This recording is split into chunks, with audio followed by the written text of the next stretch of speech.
Hey, ça y est, c'est le déconfinement. On est libre, libre, libre, libre. On peut sortir comme on veut, sans attestation. Et c'est génial. Mais moi, ça ne me change pas. Donc, je ne sais pas pourquoi je vous dis ça. Parce que de toutes les façons, je ne suis pas sortie aujourd'hui. Et je n'ai pas l'intention de sortir de sitôt. Et c'est très bien comme ça. J'ai encore besoin de rester à la maison. Et c'est tant mieux. Mais en tout cas, j'espère que vous êtes en bonne santé. Que vous êtes vraiment en pleine forme. Et que vous avez pu reprendre vos activités. En tout cas, si c'était possible. Et voilà. Alors, aujourd'hui, on a un thème qui est « Qu'est-ce qu'il a de plus que moi, celui-là » Qu'est-ce qu'il a de plus que moi?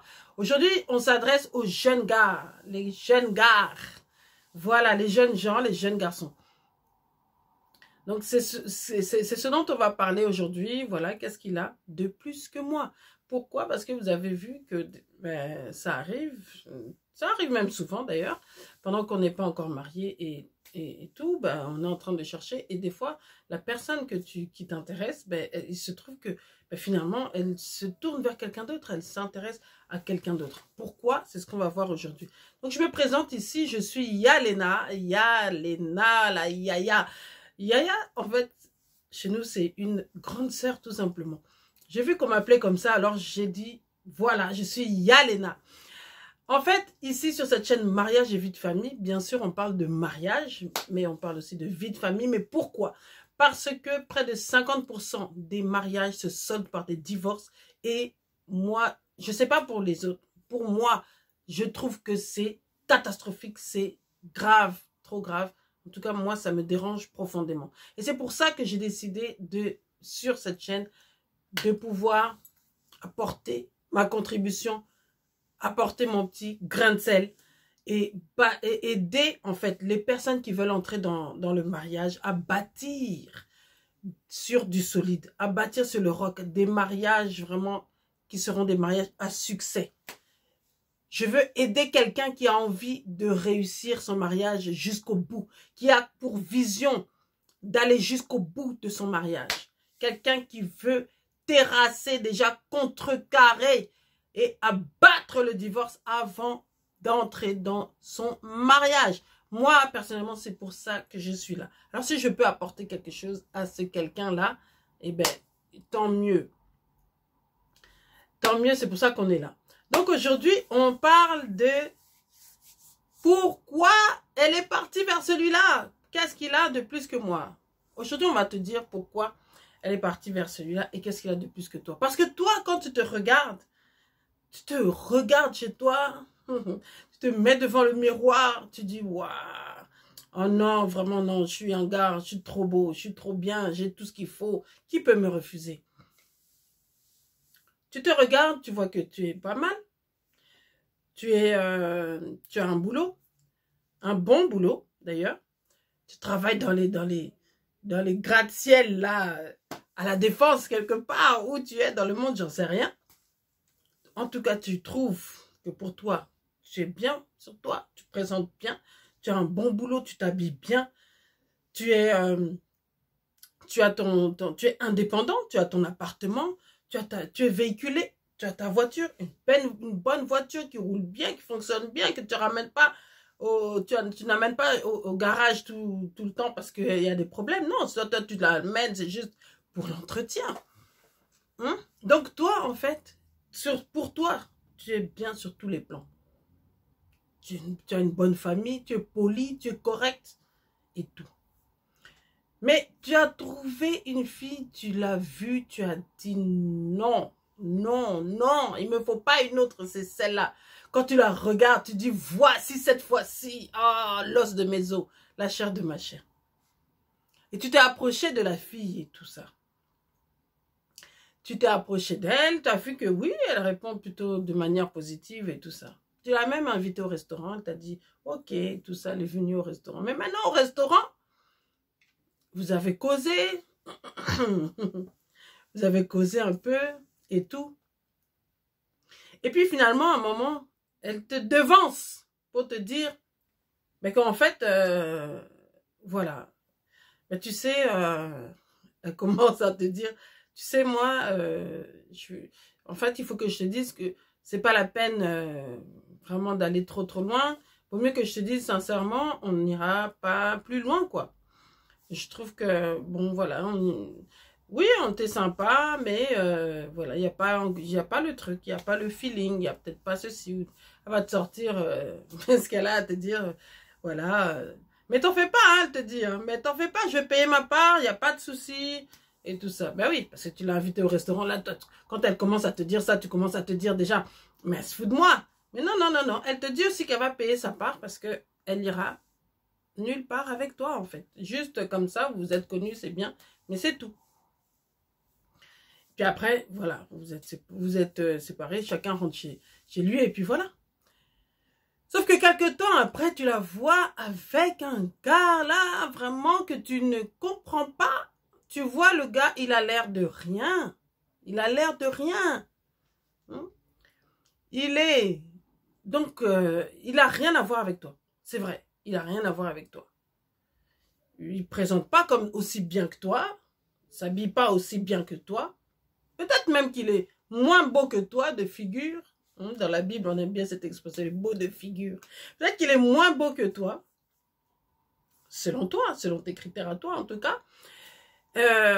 Mais elle, tu la vois avec lui et tu trouves qu'elle a l'air vraiment à l'aise, vraiment épanouie. Alors, qu'est-ce qui se passe?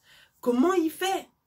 Et en plus de ça, déjà, tu as déjà vu la fille 2 ou 3 fois l'attendre devant le McDo. Donc, en fait, ça veut dire que le gars, pendant que toi, tu travailles dans les gratte-ciel, les immeubles qui vont bientôt toucher le ciel, elle, eh ben, elle est bien avec un gars qui travaille juste au McDo, mais il travaille pas au McDo au poste de... Il n'est pas directeur du McDo. Non, il est là à la caisse. Alors, je dénigre pas les jobs du McDo à la caisse. Hein. Attention, hein. Faut pas me faire dire ce que j'ai pas dit. Mais je suis en train de dire des choses d'une réalité. Donc, lui, il travaille à la caisse chez McDo et il plaît à la fille. Mais, et tu la vois 1 fois, 2 fois, 3 fois attendre le gars qui finisse de sortir du McDo. Et tu dis, mais, et tu rentres chez toi, tu comprends pas en fait. Mais qu'est-ce qui se passe? Eh bien, moi, je vais te dire ce qui se passe. Ce qui se passe, c'est que la première des choses, si elle est chrétienne, bon, là, voilà, là, je parle vraiment pour une fille chrétienne, je parle de ce que je connais. Je parle pas de ce que je ne connais pas.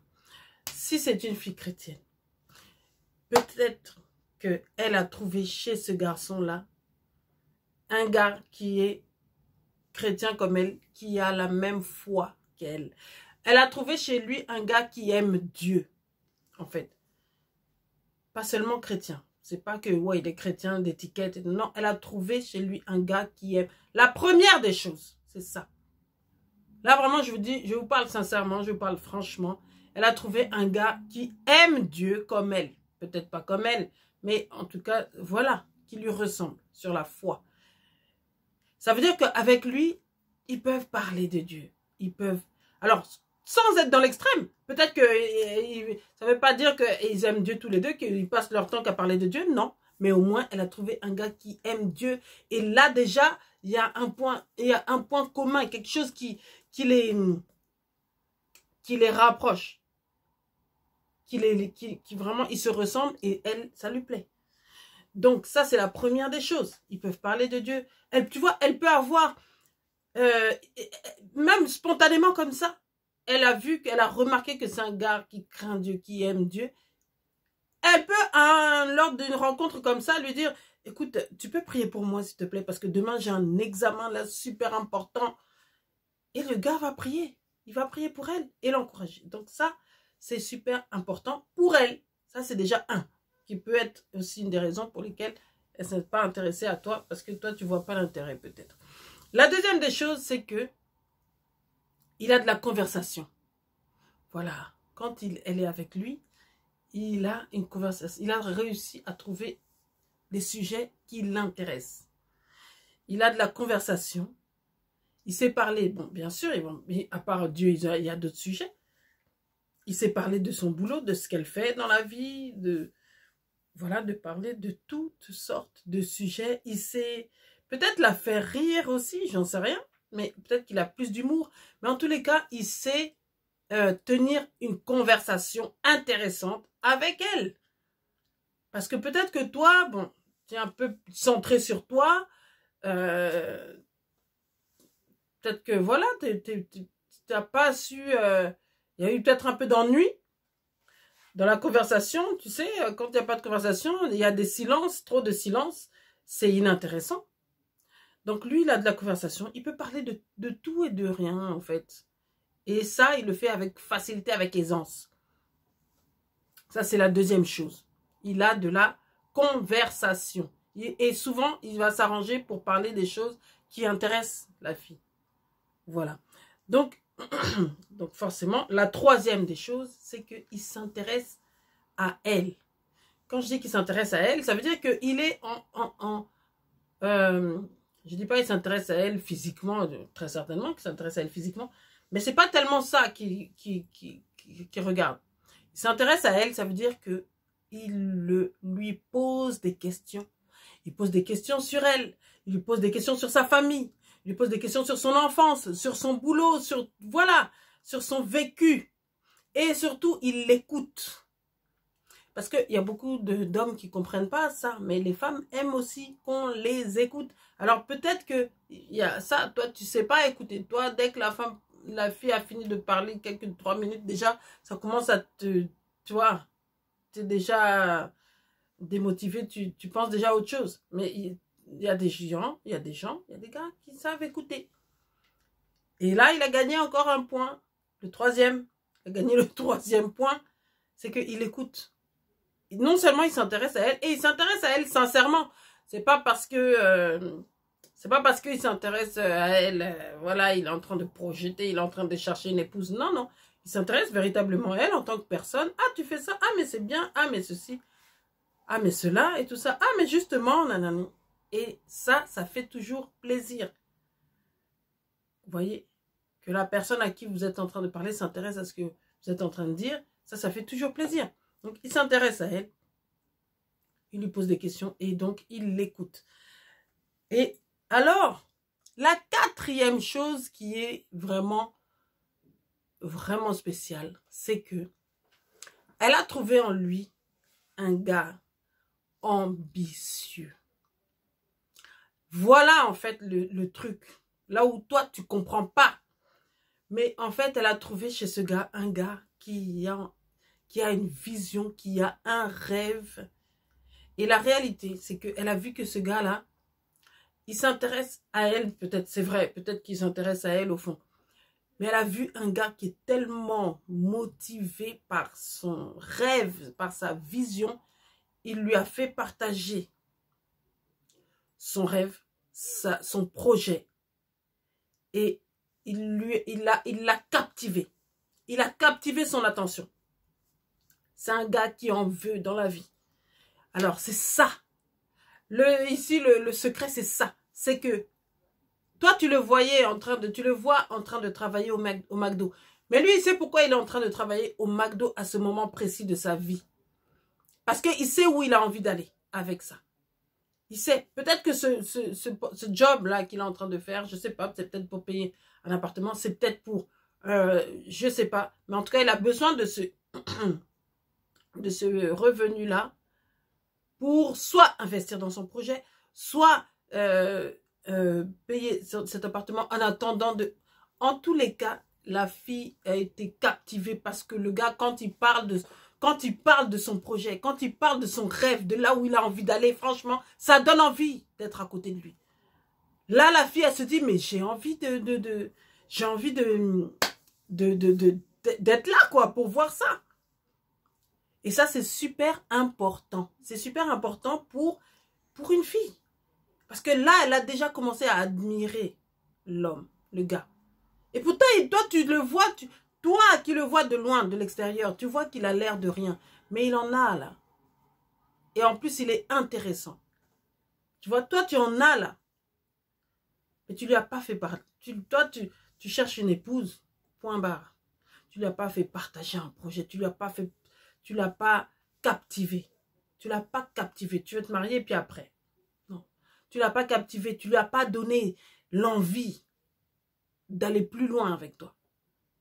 En tout cas, en comparaison avec celui-là. Lui, il lui a fait partager sa vision. Et comme lui, il est en train de lui faire partager sa vision, ça veut dire, eh bien, elle aussi, du coup, elle lui partage aussi sa vision. Parce qu'elle aussi, elle n'attend pas un homme pour vivre. Non. Elle aussi, elle est en train de marcher vers son rêve. Elle est en train, justement, d'essayer de réaliser son rêve. Sa mission de vie, comme on dit. Sa mission de vie. Comme lui, il lui a fait part de ça, elle aussi, elle lui a fait part de sa mission de vie. Et quand ils parlent, ils ont des choses en commun. Et elle, quand il lui parle de son projet, elle lui dit, ah, mais tu sais que tu peux bien faire comme ça, comme ça. Et lui, il est en train de lui expliquer les difficultés là où il est. Et elle est en train de lui dire, mais tu sais que, au lieu de, pourquoi tu te casses la tête? Au lieu de faire ça, tu peux bien faire ça, ça, ça. Tu verras. Et là, il dit, ah, mais c'est vrai, mais tu as raison. Et là, tu vois, la complicité, elle est déjà là. Mais toi, tu n'as pas su faire ça. Et ça, c'est pareil dans l'autre sens, vice-versa. Lui, quand il voit la fille, il voit une fille qui n'est pas là, motivée seulement par le mariage. Le mariage, non. Il voit une fille qui est captivée, qui est captivante. Et elle est là en train de lui dire, moi, j'ai envie de faire ça, ça, j'ai envie de faire ça et tout. Mais je ne sais pas là comment faire pour ceci ou pour cela. Il dit, oh, mais pourquoi tu te prends la tête pour ça? Moi, j'ai un ami qui peut t'aider à faire ça. J'ai un ami qui, je vais l'appeler dès ce soir ou demain ou tout de suite ou peu importe. Il va appeler cet ami-là. Il dit, je vais l'appeler. Et je sais que ça, c'est un petit problème pour lui. Lui, il est dedans. Il va t'aider à le faire. Tu vois. Et quand il fait ça sans aucun intérêt. Ça veut dire, il n'a même pas, ils ne sont pas fiancés, ils ne sont pas mariés, ils sont nulle part. Ils sont juste en connaissance. Mais la fille, comme elle est intéressante, il fait ça juste parce que elle est intéressante. Il dit, mais elle est intéressante, cette fille. Il faut que je l'aide. Franchement, et en plus, son projet, il est intéressant. Et voilà. Tu vois, voilà. C'est ça. C'est ça qui fait que la fille a trouvé que le gars est trop bien. Et ensuite, le cinquième point. Eh bien, à travers tout ça, qu'est-ce qu'il fait? Il valorise la fille. Tu vois, il la valorise. Il a écouté ses projets, il l'a écouté parler d'elle. Il a écouté parler d'elle et tout ça. Peut-être qu'elle manque un peu de confiance en elle. Peut-être que... Et lui, il a ce truc-là, tu vois. Il a ce truc-là où il arrive à la faire se sentir à la hauteur. Il arrive à lui faire voir qu'elle a le niveau. Par exemple, peut-être qu'elle est en train de bloquer sur je ne sais quoi dans sa vie ou je ne sais pas. Et il a ce truc-là de l'encourager. Il sait la valoriser, l'encourager à avancer. Il la tire vers le haut, en fait. Et c'est ce dont elle a besoin. Il la tire vers le haut. Et ça, elle aime ça. Mais d'ailleurs, il n'y a personne qui n'aime pas ça. Et lui, il a réussi à faire ça. Il la valorise. Il lui donne des paroles encourageantes. Oh, mais comme, tu penses que tu arrives? Mais moi, de la manière dont je te vois, je sais que tu vas réussir à faire ça. Ça, tu vas y arriver. Pourquoi tu doutes de toi comme ça? Mais non, nanani, tu regardes. Si tu vas... On va voir. Moi, en tout cas, moi, je veux bien t'aider à avancer dans ça. Et quand il cause comme ça, voilà, voilà. Et c'est pour ça que tout simplement pour ça, qu'elle elle est bien avec le gars. Et toi, tu lui as pas apporté tout ça, en fait, tu vois. Donc, il faut comprendre comment, des fois, aborder aussi une jeune femme. Il faut comprendre comment, dans quel état d'esprit elle est, comprendre son état d'esprit. Et puis, mais ça, ce sont des bases. Voilà. Donc, ça, c'était ce que j'avais envie de vous dire aux jeunes hommes. Parce que je pense que ça va vous servir. Parce que des fois, vous vous ramassez des gros râteaux incroyables. Et vous ne comprenez pas, en fait. Mais vous avez besoin aussi, des fois, qu'on vous mette un peu le pied à l'étrier pour que vous puissiez avancer. Donc, j'espère que ça a aidé quelqu'un. En tous les cas, si vous avez aimé, likez la vidéo. Et vraiment... partagez-la. Partagez-la à quelqu'un qui en a vraiment besoin. De toutes les façons, il y a quelqu'un qui en a besoin plus que vous quelque part. Donc vraiment, je vous prie de partager la vidéo. Et puis, si vous voulez, abonnez-vous à la chaîne Mariage et Vie de Famille. On va aider d'autres personnes également à avancer. Et à avancer bien. Je vous dis à très bientôt. En tout cas, c'est toujours un plaisir de pouvoir partager ces moments avec vous. Donc, à bientôt et puis, portez-vous bien. Bye bye.